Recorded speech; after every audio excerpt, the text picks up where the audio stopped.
want to welcome you all, the registrants in this group. We've got something close to 30. We've got people from conservation and farmland protection, from development and real estate, and from municipal, regional, and state level advocacy and boots on the ground work, and a few federal folks as well. Our goal with this webinar is to update you and encourage you to engage as we gear up for the new legislative session that will begin the first full week of January 2026. There are a lot of bills. There have been a lot of bills about housing and land use. Today, we're going to focus on these three key bills that were part of last session and moving forward in different shape as we go forward. So in the next hour, we are going to talk about LD 161, a carryover that presents a subdivision stakeholder group, which is a policy action 2025 bill. LD 128, which adjusts the threshold for site law of development, which means DEP oversight of developments. Both of these bills had work sessions in the Housing and Economic Development Committee earlier in December, just last week, and is set for a committee vote in a work session that will be coming up on January 8th. And then we're also going to talk about LD 1751, which is the growth management law modernization that passed last session and is now being implemented. We're going to have a quick and easy poll for each of these bills to get your feedback on what the impacts are and can be in your community. And we're leaving a full 15 minutes at the end for discussion with the audience, which will start off with a brief update on the Maine zoning atlas, which of course is particularly relevant as we're doing this work. So I am going to pass it immediately off to Ches Gundrum of Maine Audubon, who is going to lead off the conversation about LD 161, the subdivision bill. Thank you very much, Nancy, and hello to you all. Are you all seeing my screen right now? Hopefully the right screen. Okay, great. Well, it's great to be with you all, and I know we're short on time, so I do want to really just jump into it. But first, offer a little bit of a background briefly on my organization. In case you're unfamiliar, Maine Audubon is the state's oldest and largest wildlife conservation organization, and our mission is to conserve Maine wildlife and wildlife habitat, and we do that by engaging people in education, in conservation and action, and that's where I come in with my advocacy department. So we advocate on behalf of public policies that are in the best interest of Maine wildlife and habitat. And like I said, we've been doing that for a very long time, nearly 200 years, over 200 years. Our approach is science-based, measured, and inclusive, and it relies in large part on our network of citizen activists who prove again and again that people are the secret to successful advocacy. So I'll stop sharing there and jump back into the sort of substantive debate. But again, thank you so much, Nancy and Grossmart, for including us in this conversation. So we've been fighting to protect Maine wildlife and habitat, like I said, for nearly 2 centuries. And both the climate and biodiversity crises may be our most difficult battles yet. So right now, we know that habitat loss to development is the leading cause of species endangerment in Maine. Habitat loss and habitat fragmentation. So as we're rapidly trying to address climate change and then also that increased development pressure, we know we need to balance the needs of wildlife and human communities. That's absolutely paramount. And we know that given recent trends, Maine is likely poised for more growth in the future.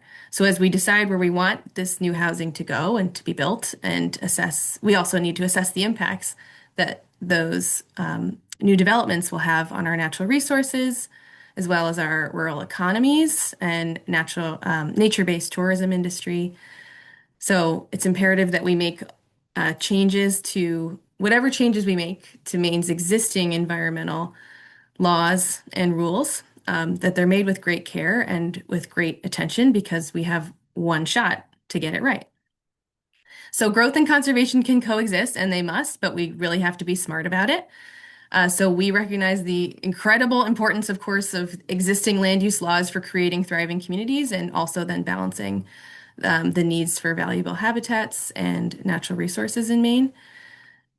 So we also recognize, and we're not alone, that we really need to reevaluate and consider opportunities to modernize existing land use laws in order to adequately address all of the issues that we have before us, both conservation and housing.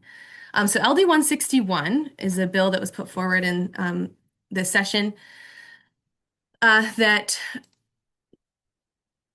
would create a stakeholder group to bring together expertise from the regulated community, from different agencies that are involved with particularly housing permitting or development permitting, and hopefully as well environmental and other community-based organizations. And that conversation, and we'll discuss this a little bit more in the later on in the program, but the energy around bringing together the right people with the right expertise and getting them into the right room is still very much present. But how and where it's going to look is sort of what's being worked out currently in the Housing and Economic Development Committee. So there's a lot of enthusiasm, a lot of support for advancing this proposal to make sure, like I said, we get the right people in the room to really figure out how we modernize, because there are opportunities to modernize our subdivision laws, site law, and other land use regulation laws. So we really look forward to discussing more about this bill later on. And one of the laws that this bill, LD 161, would require this sort of group of folks or agency to evaluate is site law. So that's hopefully a good transition over to you, Finn, to talk a little bit more about the Site Location of Development Act, SLODA, or site law. Yes, thank you, Jess. My name is Finn Bondison. I'm a professional engineer. I work at Acorn Engineering. We serve clients throughout the state on a variety of land use permitting and engineering design between cross like stream smart and habitat restoration projects all the way up to large residential and a lot of multifamily and affordable developments in our work portfolio throughout the years too. And I also sit on the board of directors for Grow Smart Maine. So to kind of jump off the conversation that Ches began earlier, the second bill that was recently tabled in the work session on December 10th, which is going to be held, another work session will be held in early January, is for modifications to site location of development law or site law. And this is LD 128. Currently, as written, and this may change, the proposed amendments to site law would essentially open up the definition of subdivision within site law for kind of the purposes of what qualifies for a Site Location and Development Act permit. It would open up that development of subdivision to include structures that can house up to 4 dwelling units. So essentially what this does is this would allow any development under 14 lots in the state to be exempt from site law. There's a little bit more nuance here. So it would allow essentially situations where a 14 lot residential development could be exempt from Site Location Development Act permitting in the right situations. Now, this has great potential for expanding housing stock in Maine. However, we want to be careful about where developments such as this are located, and if they're adequately served by municipal services such as water and sewer, if they're located in designated growth areas, or if they're easily served by public transit or served by public services like fire, police, and other emergency services. So as I said, this bill language is still in flux, but I think there are opportunities to optimize this, the language of LD 128, to fall in line a little bit more with the recent great strides that have been made to promote development in already developed areas and at town centers that LD 2003 and LD 1829 have recently made happen. Thank you both for overviews of the two bills and kind of setting the context for the work that we have. The tension that we've seen over the last two legislative sessions over the last 3 years and coming into the fourth is, from our smart growth perspective, we need more housing, but as you see in the title to this webinar, where we site it matters for a variety of reasons that are environmental, community, personal health, and fiscal impacts on the municipality.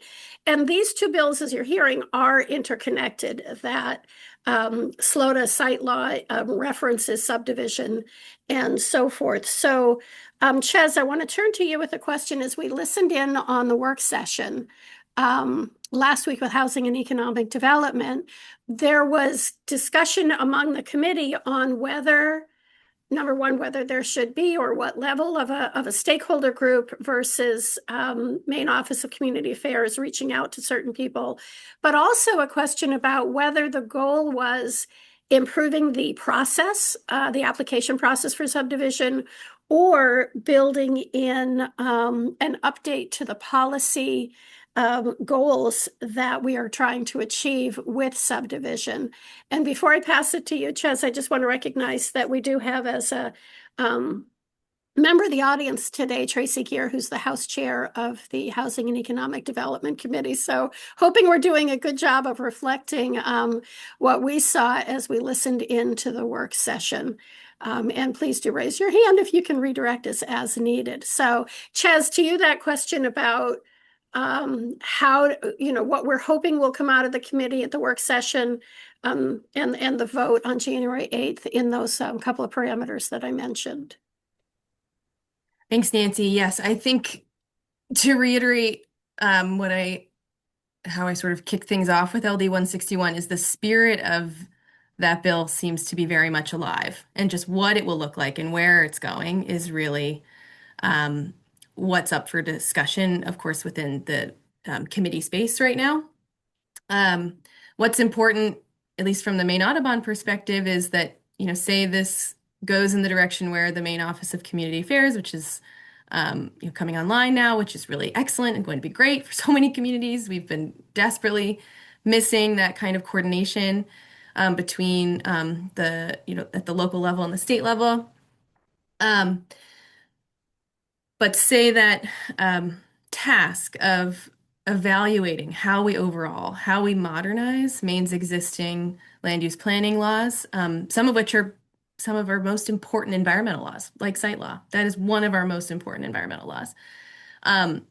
If we kick that to MOCA, for example, to handle internally, what would be important from our perspective would be to make sure that they're required to engage with experts still within various stakeholder, within various sectors that would be impacted by changes to whatever laws that they're evaluating. In this case, it would be site law, the municipal subdivision law, and other land use regulation laws, some of which impact the Land Use Planning Commission, which is the zoning and planning authority for half of Maine, right? So making sure that we're being really inclusive and thinking holistically about what are these impacts going to have across the entire state, not just in southern Maine, for example.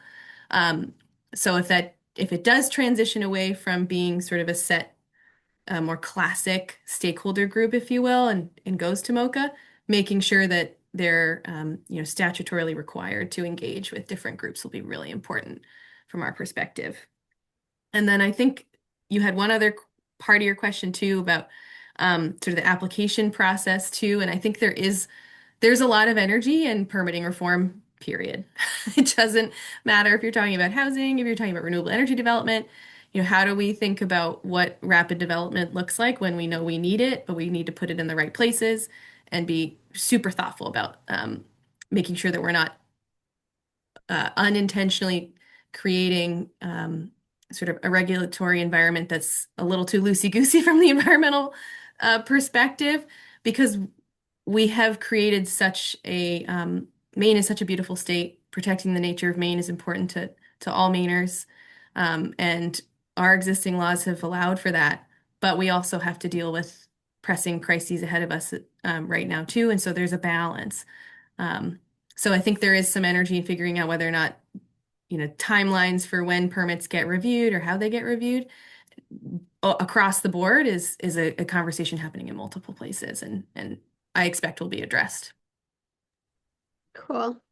And Finn, you are a civil engineer. Do you have any thoughts about subdivision? And then we'll flip back over to site law as we're looking at achieving the goals. Yeah, I think, in subdivision law, I think some of the goals from this working committee should really be to reduce barriers for such as kind of like LD 1829 did, continue to reduce barriers for small multifamily developments in areas that are already served by public utilities and that are in designated growth areas. So I think we've already seen some reform there, and subdivision law could subdivision law revisions could become strengthened as well. But ultimately, once the state revises their subdivision laws, it's up to municipalities to who have capacity to implement them in their communities, and to either kind of follow the playbook that the state law writes or strengthen that review as they feel best fit. So. Thank you. I can see in the comments we have Laura is weighing in also. What we experienced at the work session, there were very different senses of the goals of 161 and whether it should be the stakeholder group or just MOCA staff. Certainly, I think you both made the point that making the application process easier, everybody is in support of that.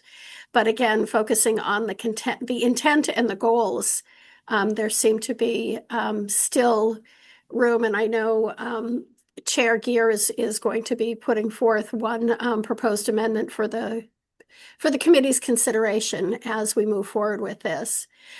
Joe, are you ready with the poll about the subdivision question? Get a quick sense from folks. Oh yeah, I'm always ready. I'm going to make this poll live for folks in just 1 second. It's a short answer poll. This will also be, and this is a preview as well, included in a feedback form that I'm going to ask for people to fill out on their way out the door here today. So if you don't get a chance to answer it here in the poll, there will be a chance for you to answer it later. But we'll launch this poll. And while that's happening, Finn, just a heads up to you, I'm going to turn to you next with a question on 128 and goals and such. Great.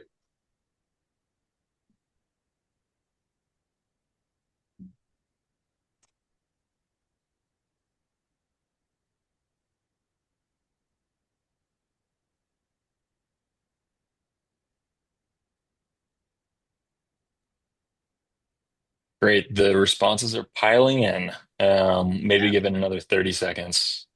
Okay. I was going to say we need elevator music, but maybe some Christmas carols in the background or holiday music would be nice. Finn, as we're wrapping up with those, we've had a conversation in preparation for the webinar about site law of development and the interest, again, as you've said earlier here, in encouraging growth where it makes sense in the long term. And we're talking about one of the changes proposed in 128 is wherever single family is allowed, that fourplexes would be allowed within the threshold for where DEP would have oversight. So that means that instead of a single family, it would be 4 families. And again, it's within a single building.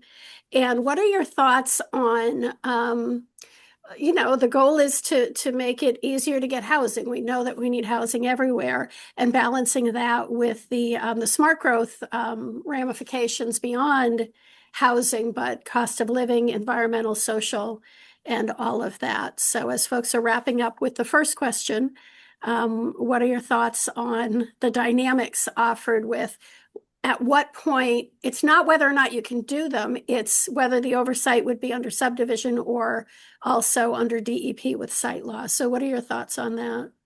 Yeah, certainly, Nancy. And to kind of clarify, there's like the threat just because a project may not trigger site law, um, it it's still very in almost 100% of the cases will trigger review under Maine DEP stormwater management law and very likely the Natural Resources Protection Act if there are wetlands involved. So in that same breath, yes, there would still be state oversight, but there could be opportunities in LD 128 to kind of point the law um, toward opening opportunities for 1 to 4 unit structures as long as they exist within a designated growth area or are served by public utilities. As written right now, the LD 28 would make it easier for example, up to 28 units of housing on 14 lots to be built far outside of town under, without access to services or outside designated growth areas. And I think there are opportunities to kind of amend that to specify that multi-unit development could be encouraged within designated growth areas. That's kind of where that's what I've got to say there. So, thank you. Can I add a? Go ahead, Ches. I was Sorry, just going to go to Nancy. you. Oh, well, thank you. Sorry. Just in case we were going to move on. Agree, Finn. I think where we want denser development in the right places, and that's sort of what site law should be doing more of that, and that I think changes to site law can do that. However, it is important to remember too that while DEP would review maybe under stormwater or NERPA, Natural Resources Protection Act, if wetlands are present, the review in particular for wildlife impacts would be significantly different at the local level. Towns can go and look at beginning with habitat maps, for example, that are created by the Department of Inland Fisheries and Wildlife, but they don't have to do that. And that's where we see maybe there could be some struggles. If we kick more things to the local level, we're gonna lose that sort of expertise, that level of review that we're getting at the state level now. And not saying, I think there are opportunities to streamline and figure out where there's maybe redundancies, certainly, but that's sort of been a flag for us if we do kick more things to the local versus state level review. I want to touch on one more piece of the conversation in this bill.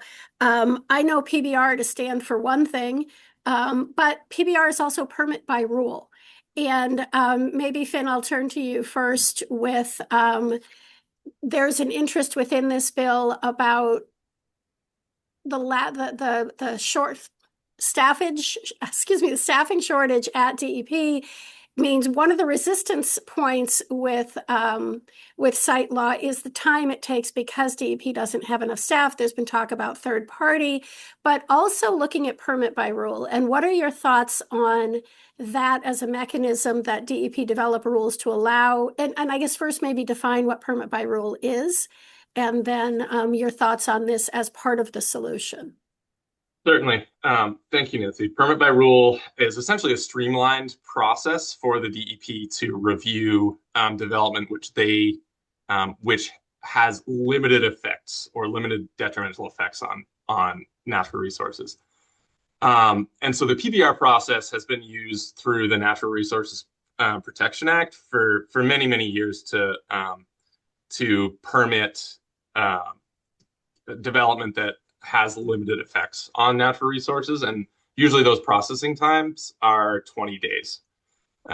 So you submit a permit, and unless you hear anything back from the department that says no, don't do this activity, then you're authorized to do that activity within 20 days, typically.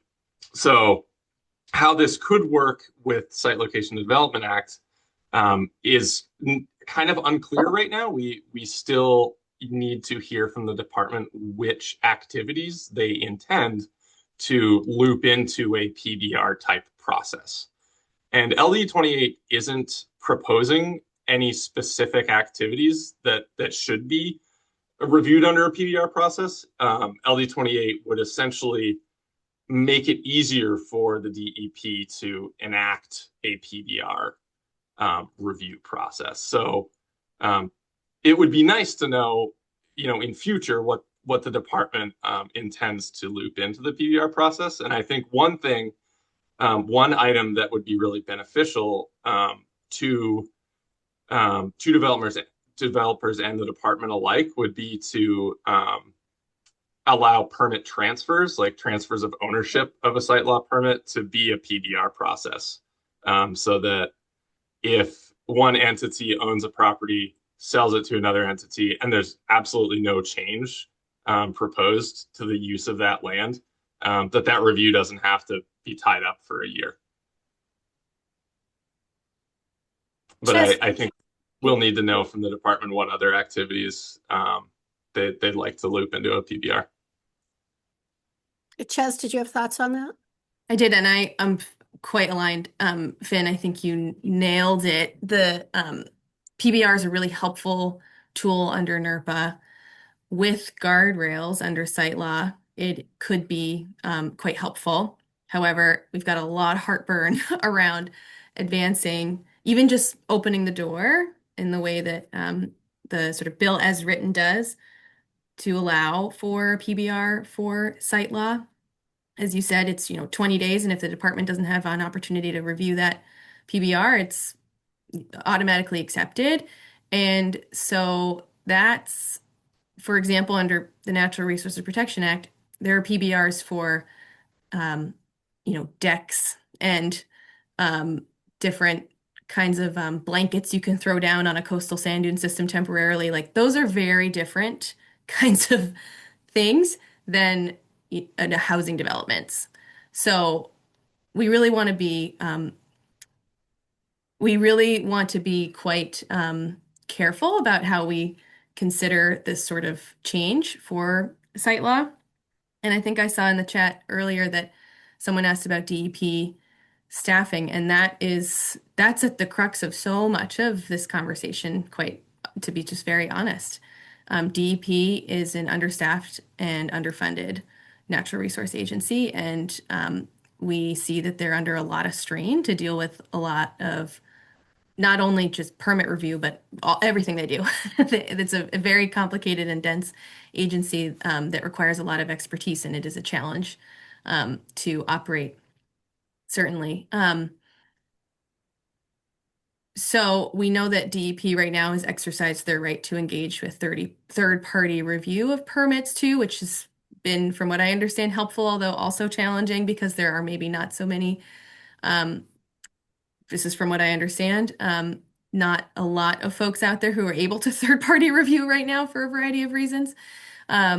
So, we're in a bit of a pickle here, and that's part of why we've got minds like this in this room, is to come together and figure out how we strike the balance. But certainly creating a PBR under site law needs to be done with great care and with guardrails so that, we're not making a PBR for, a Walmart's or something. But, if we're talking about little bits of housing here and there in, the right places, certainly that's, possible with the right folks in the right rooms to talk about. And Ches, there was another comment clarifying. I understood you weren't saying that a permit by rule means automatic approval, but you did talk about after currently that 20-day time period, what happens at that point? Right. So DEP has an opportunity to check on PBRs that they did not have an opportunity to review before they just sort of. My understanding is it's sort of like that you've been granted your application, and they do have an opportunity to go and check on those PBRs and see, did this coastal stabilization project go to as planned? but they're understaffed and underfunded and having a really hard time also checking on those PBRs, unfortunately. Okay. Joe, how about the poll on SLOTA?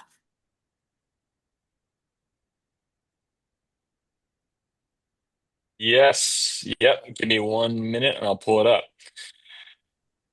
And again, looking at the Um, comments, yes, LD 128 was a DEP bill as their effort to address housing. We treat it like any other bill and look at what works, what doesn't, how to make it better, all of that.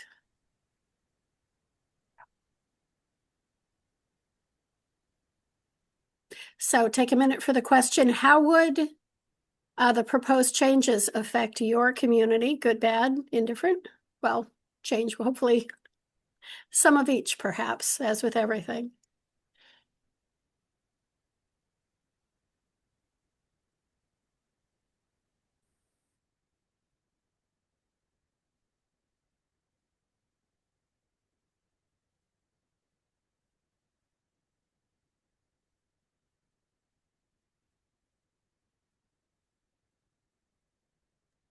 okay. Give it another 20 seconds.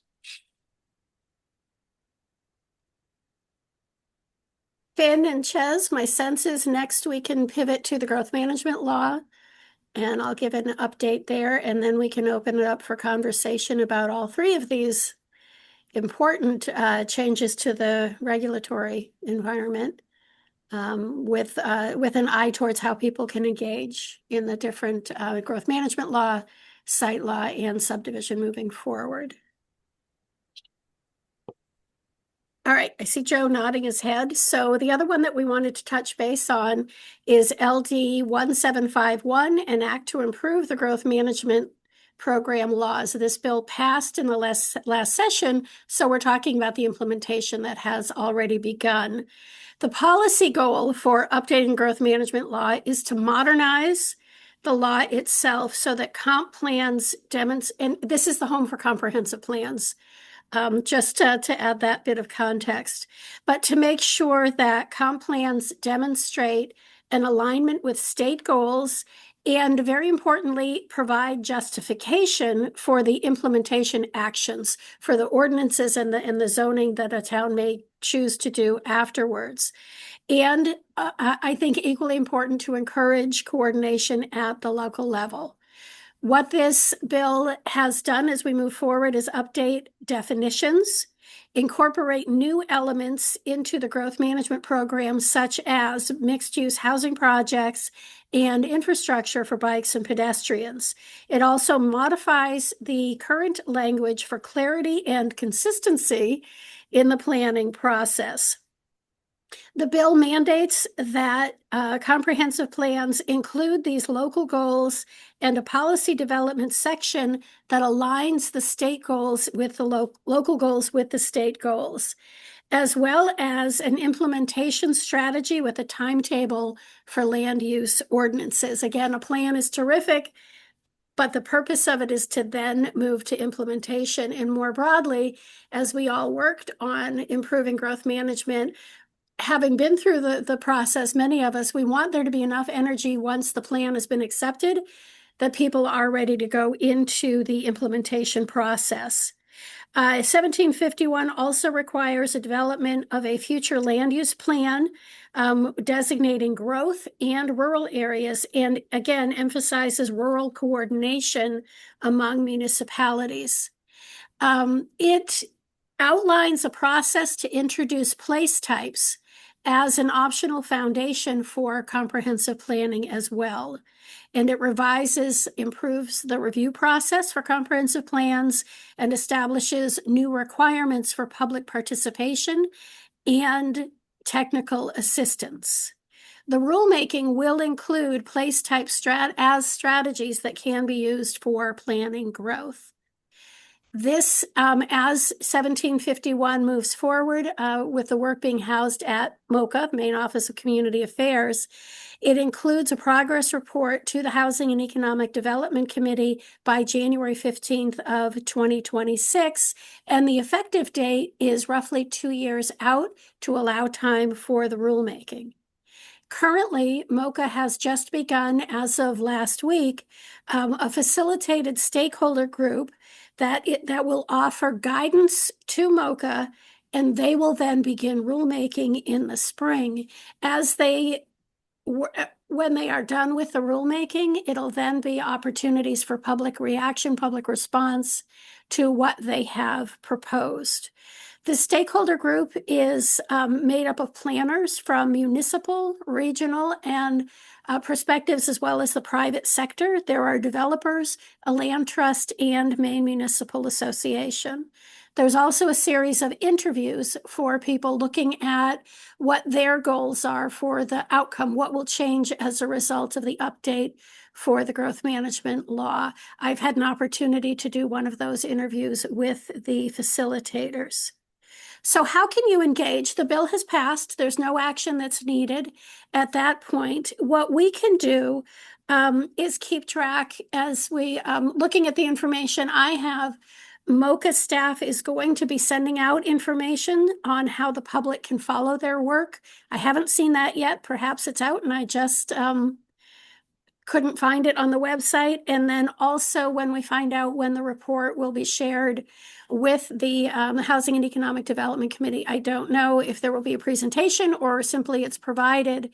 But because you've attended this workshop, we will make sure that you are aware of that information and keep up on it as we move forward. Ches and Finn, anything that you want to add related to the growth management law? No, Ches? I think you summarized it nicely, Nancy.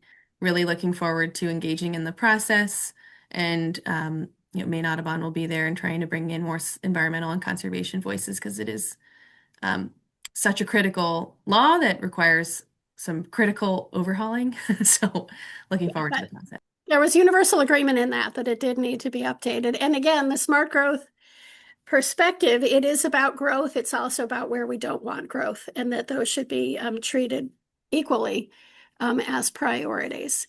Joe, did we have a push-pull for growth management law updates? Of course we did. Oh.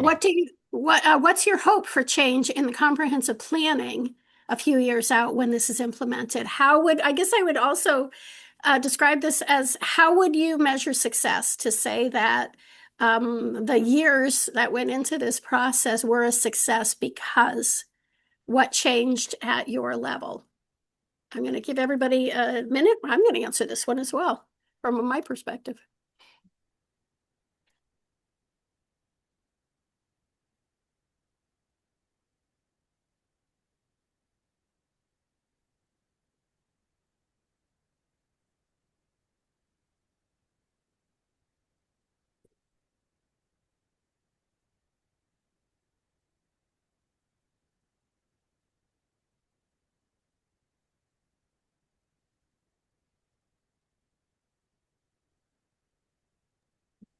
We'll give it maybe 30 more seconds as responses trickle in.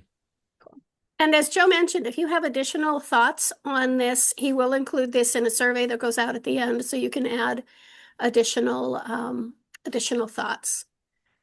And as for what we're going to do with them, I think they're of value as we reflect on our advocacy work, and I think also sharing them with the House Chair of the Housing and Economic Development Committee, so that she has a sense of the feedback that we're hearing from folks pretty much around the state.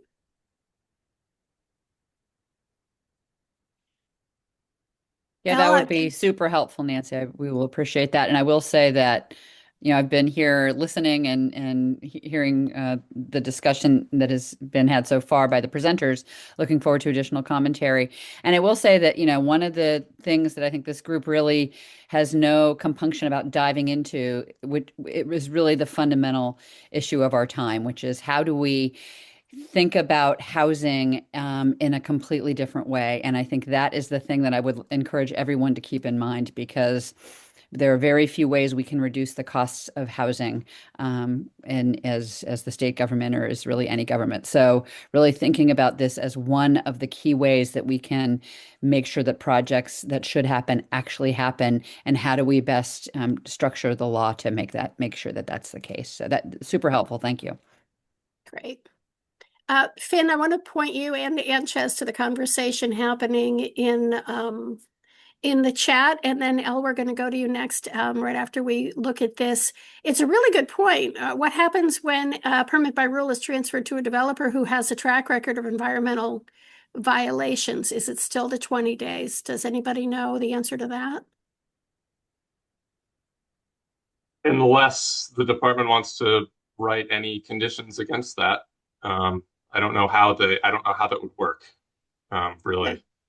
I don't know That's how. one of those guardrails, I would say, that Ches was talking about if we did go that direction. Yeah. So, And you know, the PBR process for SLOTA, you know, could be completely different timeline wise than NERPA. I mean, 20 days is the NERPA yeah. the NERPA processing time, but that doesn't necessarily mean it would need to be the SLOTA processing time. So That's a great way to address the other. Laura with the Maine Affordable Housing Coalition made that point. It hasn't been part of the conversation, but is one of those used in other regulations.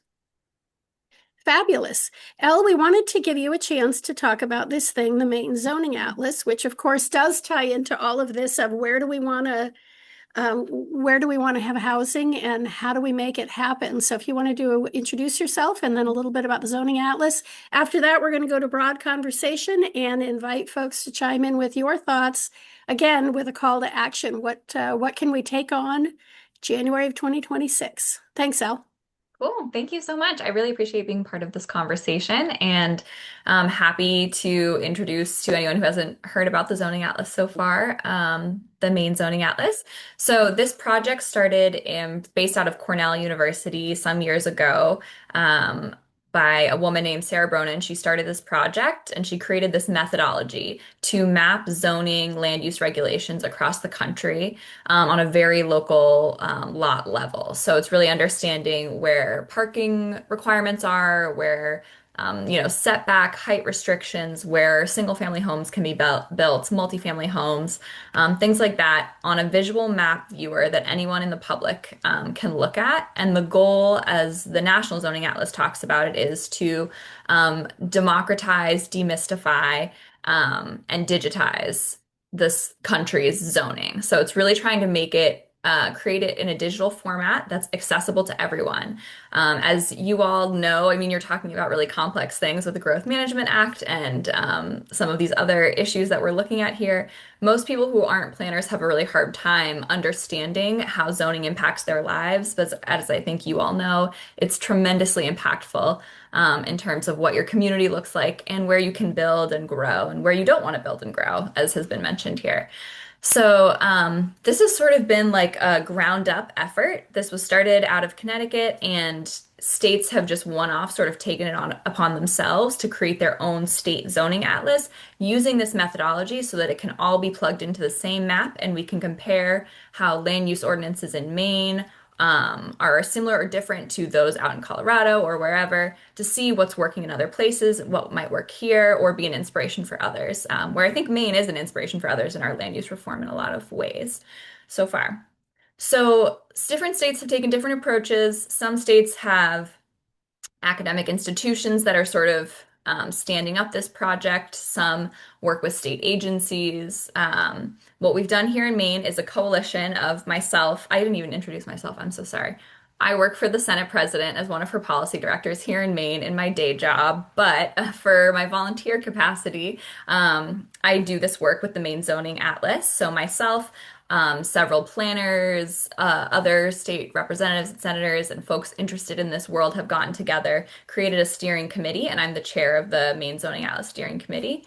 And with the very generous support of Grow Smart Maine, who has been acting as our fiscal sponsor, we've been able to raise some funds through DCD's HOP grant, as well as some other funding sources, to get our first 3 counties mapped and online. So now you can go onto the National Zoning Atlas website, click on Maine, and you will be able to see York, Cumberland, and Saginaw counties. All of their zoning and land use data is mapped. You can click on a jurisdiction and it will bring up what uses are allowable there and what are the restrictions. Washington County has also been mapped, which was apparently a bear.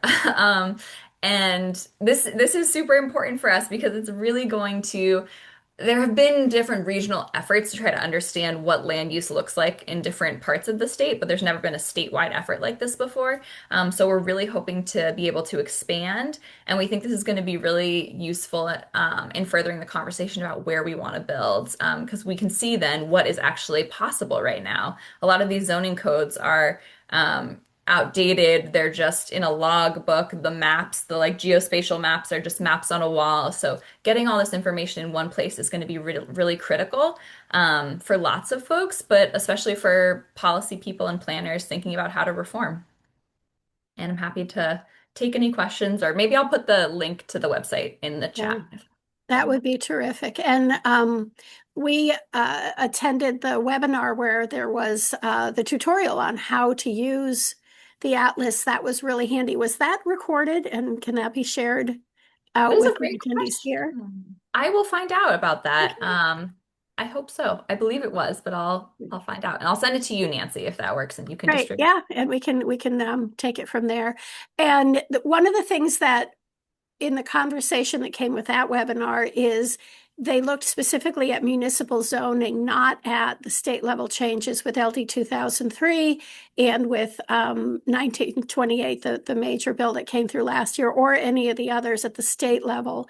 So that's, I think GrowSmart would be happy to work with the zoning atlas about how, is there an easy way to capture all of that just as a kind of a foundation of here's what we're looking for, accessory dwelling units, minimum lot sizes, those things have changed at the state level.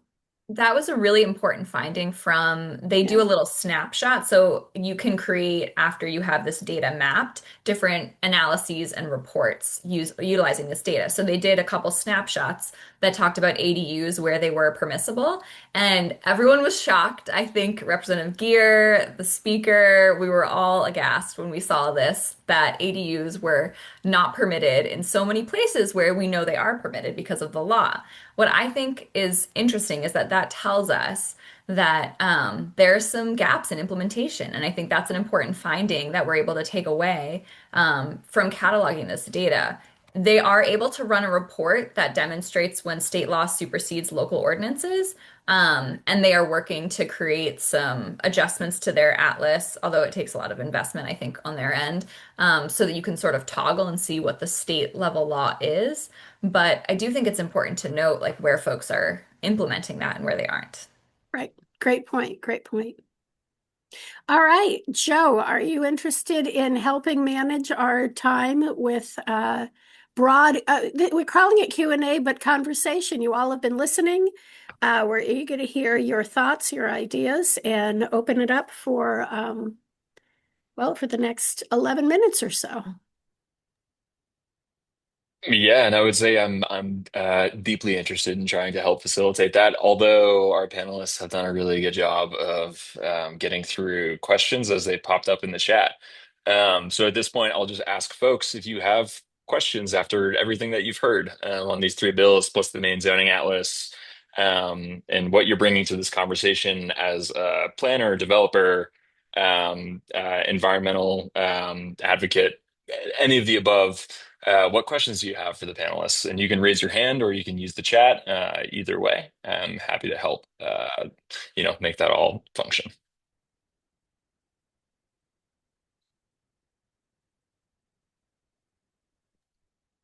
While we wait, and if not, the day ends. I was going to say, while we wait for our shy crowd, Ches and Finn, is there anything you wish you'd said and you forgot, or you're looking at your notes and went, "Oh, I meant to do that"? We're that good. Oh, Elizabeth. Hey, yes, thank you, everyone. I had a question sort of wrapping all of this into sort of a sentiment around help for municipalities, and as we sort of look at how we can help build up the systems to make all of this work really well. Obviously, you talked a lot about MoCA, and I think that's off to a good run. I was just curious what you think about a potential housing bond, because I know that is, maybe something we might see in the future, and your thoughts on support for municipalities vis-a-vis infrastructure. And I would say infrastructure inclusive of like just for you, important environmental remediation, other things that are sort of infrastructure light, I guess. So just curious what you think about that. I can say that I hear through the grapevine that there may be a bond issue coming from the administration. I don't know. I'm trying. It's impossible to go from memory on how things wrapped up at the end of the last session. If there are bonds on the that were tabled and are waiting an appropriation, certainly this Land for Maine's Future. Oh, There right, must be an yep. affordable housing one. So Yep. I see Elle in your in your day job, nodding your head. Representative Gear, you may have a better instant awareness of that, but certainly, Elizabeth, you're right. Investments are going to be key in all of this.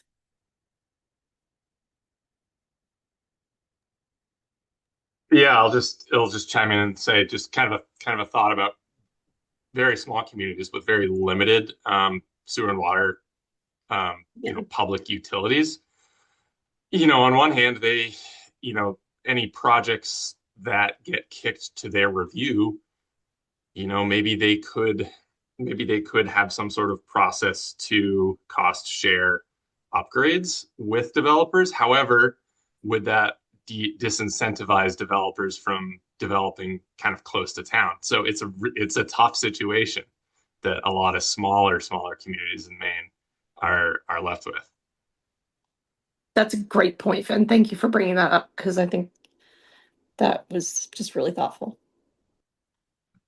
And in the chat from Sarah Nichols, we have LD 1912, an act to authorize a general fund bond to address Maine's housing shortage. So as we're preparing to wrap up, we wanted this to be a call to action about specifically these bills, and then again, more broadly, I think the conversation about bond issues. So the call to action, again, for growth management law, which really is the foundation for how and where communities encourage and discourage growth. Excuse me, while my computer tells me its battery is low when that shouldn't be the case. That it's important to work with that. And then we've got the work session coming up. But Tracy, I would invite you to respond, and I'm going to move to where I can plug in my computer. Oh my gosh, definitely do that. Yeah, and I just wanted to add to Nancy's comment. I mean, I think that, this is a powerful group of people here who are engaged with communities all over the state in many, many ways.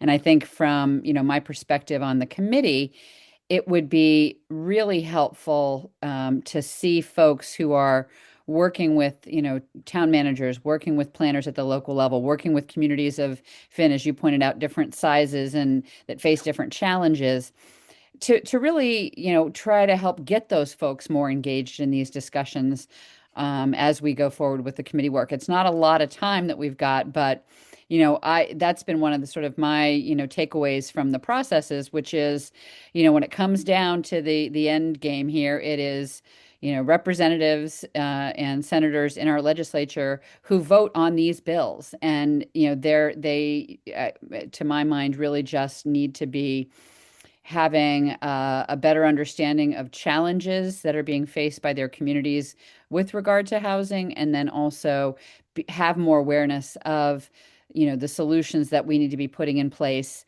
again, as we've been discussing, with the guardrails that don't block stuff from happening. And that's really, such an important piece that I think, we could all use some help with. So that's my call to action. All the folks that you're working with, get them in the conversation if they're not already. Thanks.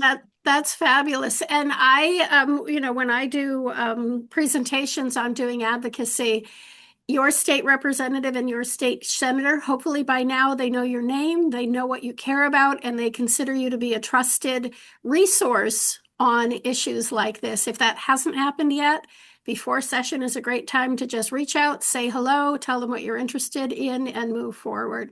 And it's easy to find your legislators. I bet everybody here has it, but just in case, Joe, we can include those links in a follow-up to this. Elle, please.